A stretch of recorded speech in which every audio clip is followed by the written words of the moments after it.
It's the most beautiful time of the year. Lights fill the streets, spreading so much cheer. I should be playing in the winter snow, but I'ma be under the mistletoe. I don't wanna miss it on a holiday, but I can't stop staring at your face. I should be playing in the winter snow, but I'ma be under the mistletoe with you, shawty, with you, shawty, with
Một loại tẩy trang vừa làm sạch tốt, vừa dịu nhẹ mà ai cũng nên có. Em xin nhau với thằng hai eyes, yeah. Giờ em mới đi vào trong night life, Don't say bye bye, no. Được nắm đôi tay của em và đi cùng em đến cuối đời, yeah. Em xin nhau với thằng hai eyes, yeah. Giờ em mới đi vào trong night life, Don't say bye bye, no. Được nắm đôi tay của em và đi cùng em đến cuối đời. Đó có phải là yêu hay không? Tại sao lòng anh lại tin hỏi? Đó có phải một mơ khi hai mình mong về lâu đài? Đó là lời anh ước với tương lai hai ta sau này.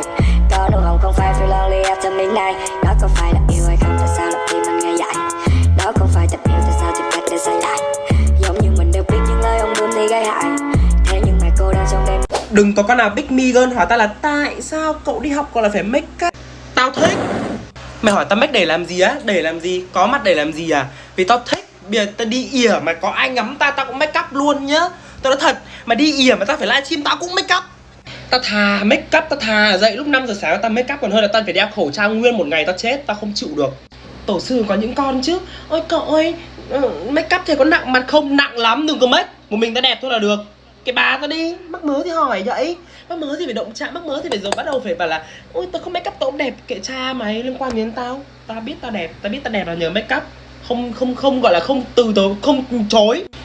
Anh đã đến như cơn mưa tím mắt lên, cho đời em một màu xanh mới. Phút giây mình tình cờ chẳng thấy nhau như bắt đầu.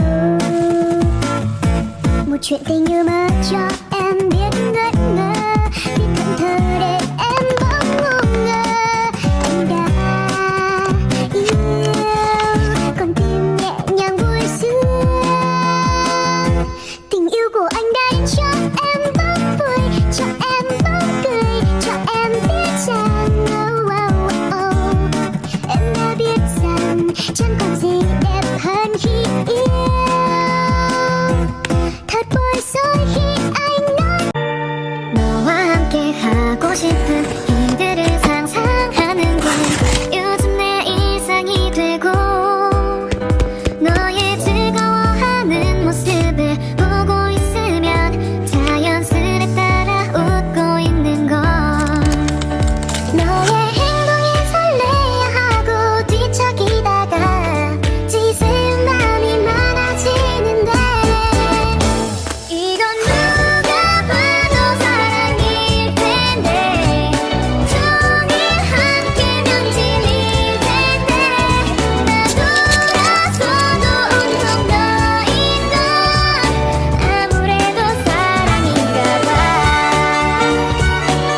chuyện tình như mơ cho em biết ngẩn ngơ, biết thẫn thờ để em bỗng ngu ngơ.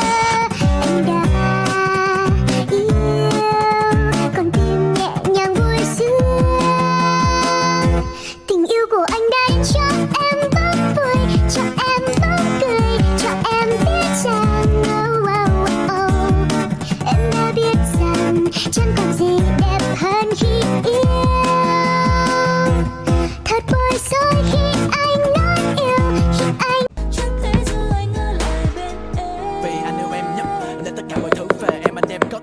Bởi vì không thơm anh đem cân, em phải lấy vì sao trong đêm là đêm nhân.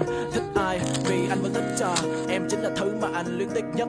Không phải vì đâu vì ai mà nhạc phai, mà vì anh còn chờ ai chắc em phải biết nhất. Còn yêu anh không anh biết em nói có, dẫu có bao năm vẫn nhớ câu nói đó. Buổi tối hôm đó không về cùng tới ngõ, hai đứa khoe mi rơi đi ngược hai lối nhỏ. Có ai mà khóc lúc được ở bên đâu, sao chuyện mình đơn độc cứ nhớ các tên lâu vậy đâu. Vậy sau này anh có nên giấu hay cứ để đủ lâu sẽ tự có tên nhau, mà có phản trùng dẹp vào một đời. biết là mình thích nhau, còn chuyện xa hơn thời thì tính sao. Ở gần nhau thôi không hút đâu, dân chơi đi chơi lại phải chứ. Còn anh chỉ muốn chậm thôi không quá liều. Ô anh chỉ muốn đâm đầu vậy đâu, anh chưa thiết tha nghĩ tới chuyện sau này. Dù ba mẹ chờ mong em biết không, họ muốn có cháu bồng, chỉ cần ngồi với em chút thôi.